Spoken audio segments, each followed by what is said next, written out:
Primeiro de tudo, depressão não tem cara. A depressão, junto da ansiedade principalmente, ela é composta por muitos ápices. E durante esses quase 2 anos, eu vivi muitas coisas e vivi muitas fases.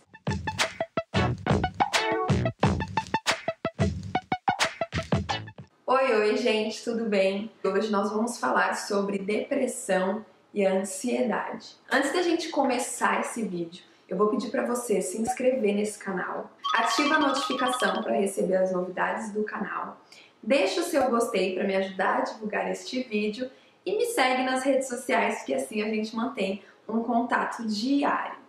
Bom, eu tô aqui toda arrumada, né? Toda bonitona, pelo menos creio eu, que vai totalmente contra a questão depressão e ansiedade. Eu fiz isso para mostrar para vocês que uma pessoa depressiva e ansiosa não tá estampado na cara dela. Faz mais ou menos 2 anos que eu venho vivendo com essa realidade. Eu comecei o tratamento em outubro de 2017 e desde então eu mantenho fazendo o tratamento. Eu faço terapia com a minha psicóloga e também tenho um acompanhamento psiquiátrico. Primeiro de tudo, depressão não tem cara. Talvez você espere aí que uma pessoa depressiva seja alguém que vai chegar em você aos prantos, ou uma pessoa que vai estar acamada. Você espera ver o ápice dessa pessoa e nem sempre é assim. Tem dias que a gente tá bem, como uma pessoa que não tem depressão.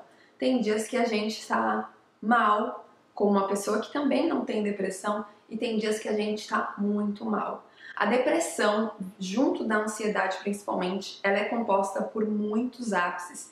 E durante esses quase 2 anos, eu vivi muitas coisas e vivi muitas fases. O começo dela, assim, quando eu percebi que eu precisava de ajuda e que conversar com amigos ou familiares não ia ser o suficiente, foi uma das minhas piores fases. Que foi a fase que eu não queria sair da cama.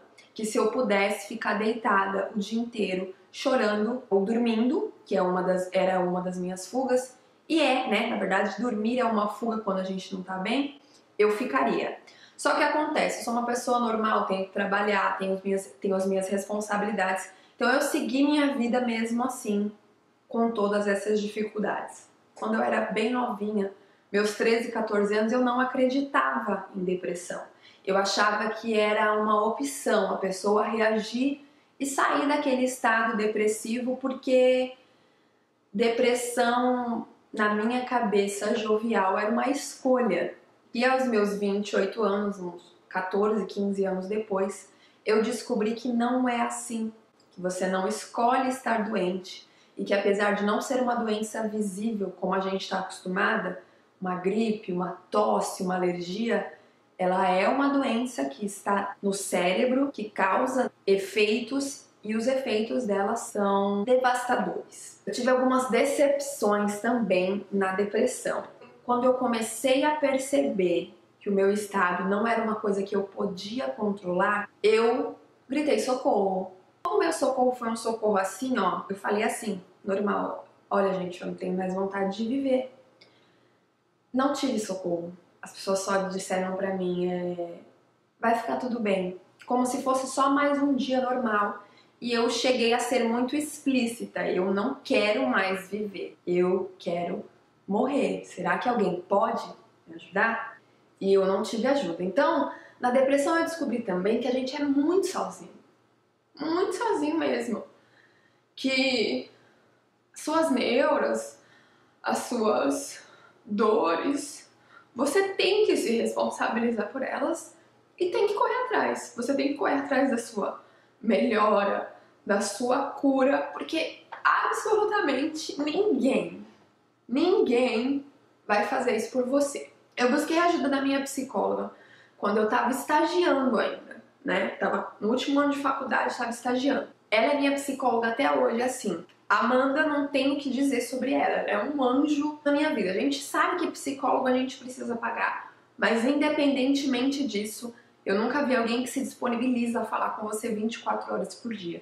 E ela é assim. E dentro desse meio, que eu tava assim, muito mal, muito desesperada, tipo, o ápice da tampa, assim, que eu explodi a depressão, foi quando eu fiz o clipe aqui pro canal, que eu recebi alguns xingamentos, e aí eu fiquei muito mal porque eu não fiz nada que agredisse ninguém e fui xingada. E eu não tive estrutura nem maturidade para lidar com aquilo. Então eu vi que eu tava precisando de socorro. E aí eu comecei o tratamento, assim, no começo você não vê melhora nenhuma. É desesperador, porque você vai nas sessões, você desabafa, você coloca tudo pra fora, você deixa tudo lá, mas você continua carregando um peso. E ela foi me explicando que realmente é assim, que você tem que ter paciência e muita força de vontade. No começo eu não quis tomar remédios e falei pra ela, olha, até onde eu conseguir, eu quero ir sem remédios, porque eu trabalhei um tempo com psiquiatra e vi muita gente dependente e achei aquilo muito triste, embora muitas pessoas não fossem dependentes. E aí, a gente começou esse tratamento. Eu fiquei desempregada, eu saí do estágio e não tinha mais como pagar a minha terapia. E ela estava sendo extremamente importante para mim. Ela não deixou parar. Ela falou, Jéssica, você tá no ápice, no ápice da sua doença agora. Eu não posso deixar você parar. Eu falei, Amanda, eu não tenho como te pagar, porque tô desempregada, eu não sei quanto tempo eu vou demorar para arrumar um emprego. Ela falou, eu confio no seu caráter, eu confio na sua conduta. Você faz sem pagar e quando você estiver empregada de novo, você volta a me pagar todas as sessões que você tá fazendo. Eu falei, tá bom. Muito obrigada. E continuei a minha terapia. E aí a vida foi seguindo, eu fui vivendo o dia a dia muito difícil. Eu continuei produzindo alguns vídeos pro canal, alguns conteúdos pro meu blog, só que eu diminuí o ritmo, porque a internet estava sendo um ambiente muito tóxico para mim e eu não tinha mais a mesma energia para produzir. Porque eu sempre fui uma pessoa assim, muito enérgica e muito ativa. E aí eu fui perdendo essa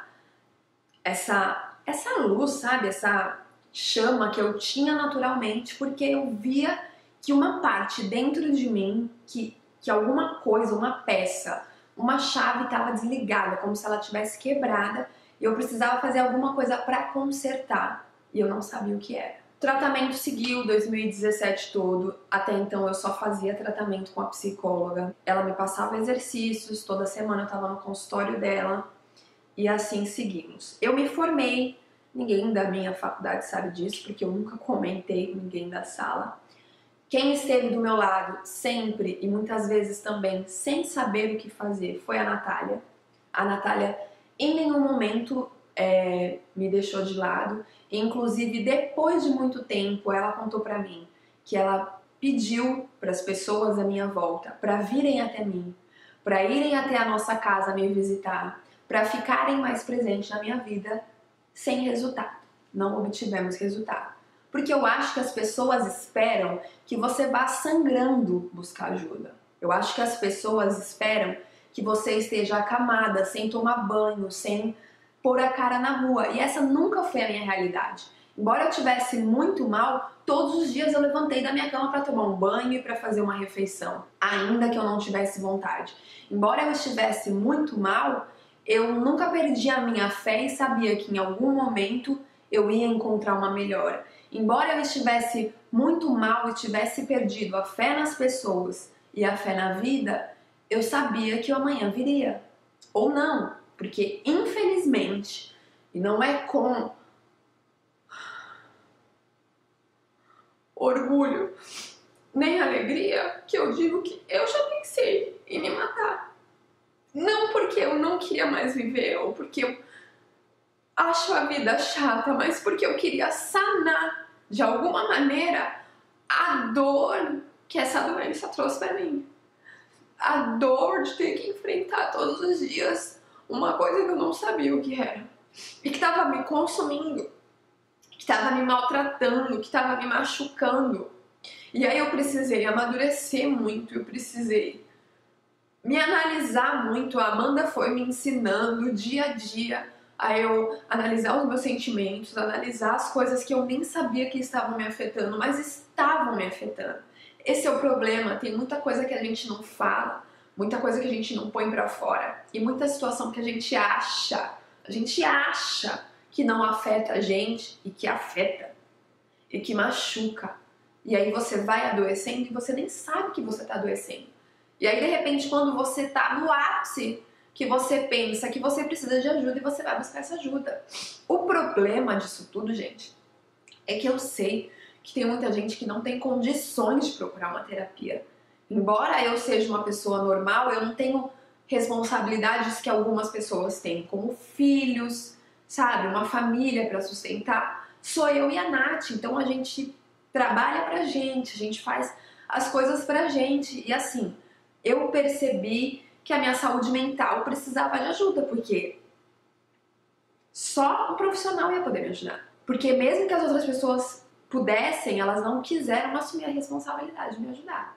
Eu ouvi que foi falta de amor próprio, eu ouvi que, nossa, isso não acontece comigo porque eu me amo muito.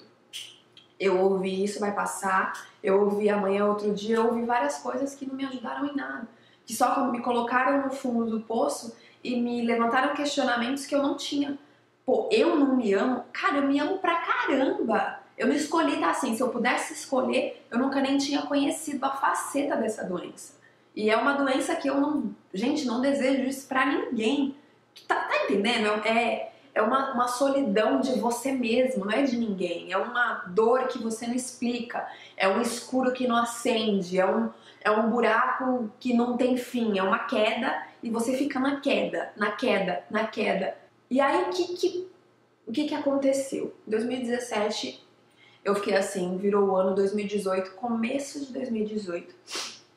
Eu ainda tava mal, mas foi quando eu e Natália decidimos vir passar uma temporada nos Estados Unidos pra tentar alguma coisa nova na nossa vida. E eu queria melhorar o meu inglês. Quando eu já estava formada e a minha meta de me formar estava concluída, eu pensei, então agora é a hora. Viemos. Aquele ápice da depressão, onde eu não queria levantar da cama, já não era mais o mesmo. Eu estava melhorando dia a dia sem remédios. O problema é que eu comecei a lidar com outras questões. Um humor que muda do nada, um estresse violento, um ápice de raiva, uma hora muito feliz, muito, mas assim, tipo, muito feliz. O ápice da felicidade, no outro dia, a tristeza profunda. E aí eu comecei a me analisar, sempre me analisando, e reparar quando isso acontecia e por que isso acontecia e quais eram os estímulos por que isso acontecia. E sempre compartilhando com a Amanda, sempre. E aí aqui, com a nossa rotina atarefada, como eu também tinha no Brasil, nós seguimos. Eu continuei com o tratamento, eu faço tratamento com a Amanda até hoje, uma vez por semana ou a cada 15 dias. Nós fazemos via Skype, porque não faço questão nenhuma de trocar de profissional. Fomos seguindo com outros e novos ápices. As novas situações vão afetando você de outras maneiras e você vai descobrindo formas de lidar com isso. E você vai aprendendo a lidar com esses sentimentos e esses ápices de uma maneira nova, porque você é obrigado. Ou você aprende, porque é tudo por sua vida, né? E aí assim, eu continuo convivendo com momentos depressivos e continuo convivendo com a ansiedade. Em maio deste ano, eu procurei o meu psiquiatra, né? E aí eu comecei a tomar remédio, comecei a tomar medicamento, porque eu não estava conseguindo mais, eu não tinha mais paciência de como eu não tinha uma estabilidade emocional. Uma hora muito bem, outra hora muito mal, e sabe, oscilando demais, eu tava cansada de me sentir assim. E aí ele me receitou um estabilizador de humor para que eu me sentisse melhor, e é o que eu tô fazendo hoje. Só que assim, gente, a depressão, a ansiedade e todas as doenças do psique são questões muito individuais. O que aconteceu comigo pode não acontecer com você. Os sintomas podem ser parecidos e não serem os mesmos. Então, por isso que é sempre muito importante a gente procurar um profissional. Os psiquiatras e os psicólogos estudaram e se formaram para isso, para nos ajudarem. E assim, existem excelentes profissionais no mercado e a gente tem que buscar essa ajuda, a gente precisa, porque quando a gente tem uma dor de barriga, a gente não toma remédio. Quando a gente tem uma febre, a gente não toma remédio. A depressão, a ansiedade e todas essas outras doenças são a mesma coisa. A gente tem que tomar remédio porque É assim que se trata a doença. Você não tá ficando louco, como muita gente fala. Você não tá com frescura. Você não tá inventando moda. Você sabe o que você tá sentindo. E não vai ser uma pessoa leiga que não estudou para isso que vai falar para você o que você deve ou o que você não deve fazer. Quem vai te auxiliar e quem vai te ajudar é o profissional. O que eu aprendi para minha melhora é respeitar os meus sentimentos. Tem dias que eu realmente não tô boa para produzir, que eu realmente não tô boa para ser o ombro de ninguém, que eu não tô boa para conversar, e aí eu respeito, eu me fecho, eu só arco mesmo com as minhas responsabilidades e o restante eu deixo estar. Eu aprendi que para mim essa é uma forma de deixar o meu sentimento evaporar e fazer eu me sentir melhor. E aí funciona. E o que funciona também pra mim é estar em movimento, não deixar eu cair numa rotina pesada e cansativa. Às vezes eu faço qualquer coisa, por mais básica e boba que ela pareça, como andar num parque só para que eu possa me sentir melhor. Então você tem que buscar coisas que façam você estar de encontro com você, que você se sinta bem, que você se sinta feliz. Você vai ter que reaprender a encontrar coisas que te façam bem. E o que eu gosto sempre de lembrar, inclusive nos meus piores dias, que é os dias que eu preciso lembrar, é que existe amanhã. Amanhã é um outro dia e amanhã as coisas vão estar diferentes. Outra coisa também que eu quero deixar muito claro aqui, que é muito triste porque muita gente diz que é falta de Deus.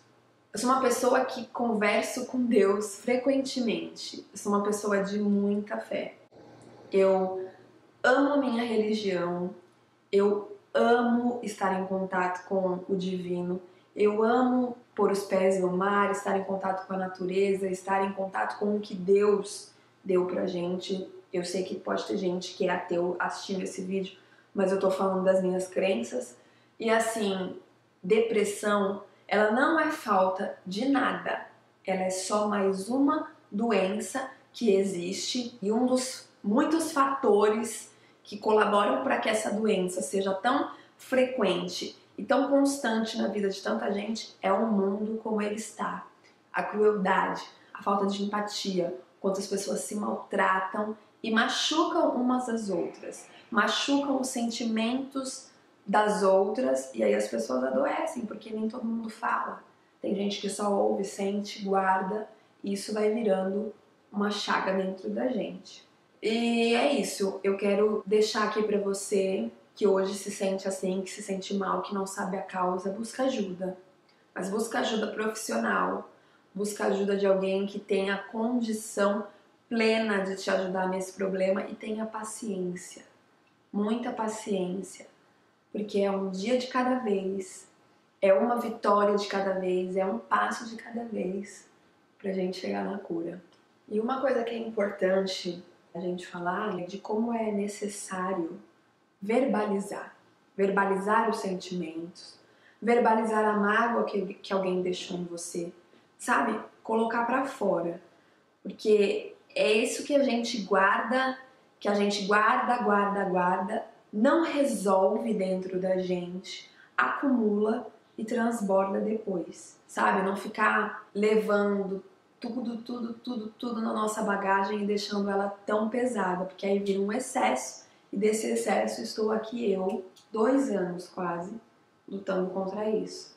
E eu espero que você vença isso logo, que nem entre, sabe? Percebeu que vai ficar assim, que você consiga lidar com as suas questões, com a sua individualidade, com você, que você consiga se conhecer rápido para que isso não aconteça com você. Você é a principal peça da sua vida e é por isso que você merece cuidar de você, da sua saúde física, principalmente da sua saúde mental.